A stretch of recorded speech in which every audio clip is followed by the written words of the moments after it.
Good morning, my name is Danielle and I have chosen to analyze the movie Girl Interrupted for my presentation. This movie focuses on 18-year-old Susanna in 1967 who, after a possible suicide attempt, is seen by a former psychologist friend of her father. She is urged into admitting herself into Claymore Asylum for a short 2-week rest that turns into a nearly 2-year stay. This movie, based on the memoirs of a real patient, takes place in the women's ward and follows her struggles with mental illness and the relationships she forms there. Susanna comes from a wealthy family who dwells on appearances. She was the only one from high school class without plans for college, saying she wishes to be a writer but has no plans in place. This lack of direction, combined with her suggested promiscuity, rebellious behavior, and depressed mood, leads the hospital psychologist to assign her the diagnosis of borderline personality disorder. Susanna does display some of the signs of this disorder.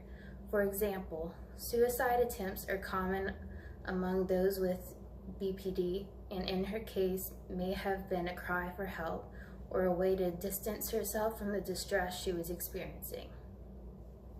She also displays chronic feelings of emptiness, risky behavior, unstable interpersonal relationships, and some disassociation as her life is interrupted with flashbacks.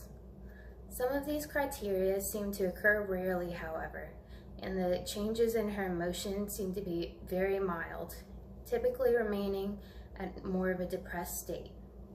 As the psychiatrist said, the disorder is very common among young women at the time.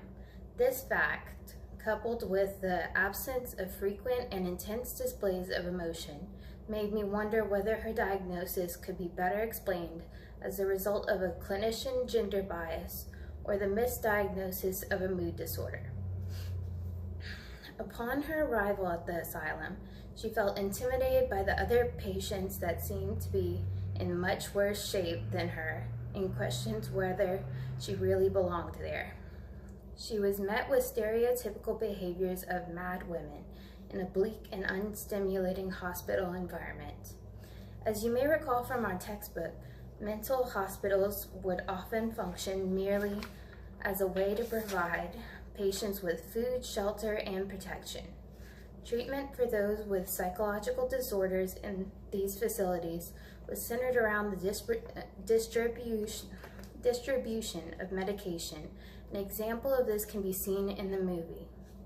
The women were all admitted for vastly different psychological conditions, and yet they receive the same medical treatment at Claymore. They are each given laxatives and sleeping pills to take while the staff functions as babysitters and disciplinarians. When the patients act up, their freedom is further restricted and they may be sedated and put in solitary confinement. Susanna remarks that it often feels more like a prison than a refuge. Although the staff seem to be kind and involved with their patients, the hospital is unable to offer medical treatment specific to each person, and the lives of its inhabitants are monotonous and sedentary for most part. Talk therapy was offered by head of the asylum, Dr. Wick, which later becomes a key method in Susanna's improvement. After she gets more comfortable at Claymore, she begins to become friends with the fellow patients. One such patient, Lisa, is a rebellious woman diagnosed with antisocial personality disorder and motivated by self-interest, and becomes Susanna's role model and leads her down a destructive path. After escaping the asylum together, the two visit a former patient at her new home where she later commits suicide after being verbally assaulted by Lisa. Susanna is tormented by the loss of her friend, and Lisa's blatant lack of remorse opens her eyes to her cold nature. After Lisa decides to flee, Susanna returns to Claymore with a renewed sense of purpose. She commits herself to getting better by fully cooperating with treatment. She attends psychotherapy regularly with Dr. Wick, takes the medication she is given, and keeps a diary to record her thoughts. This can be seen as practicing psychological flexibility because she accepts that she is a problem and takes the steps necessary to meet her goal. Lisa exhibits psychological inflexibility, however, because even after she is caught and returns to the asylum, her erratic and aggressive behavior does not change. She is not happy to see Susanna's progress and remains controlled by her emotions.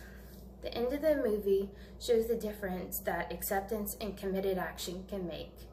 Susanna overcomes her struggles and is released from the asylum, urging her friends to make the change and do the same. Thank you.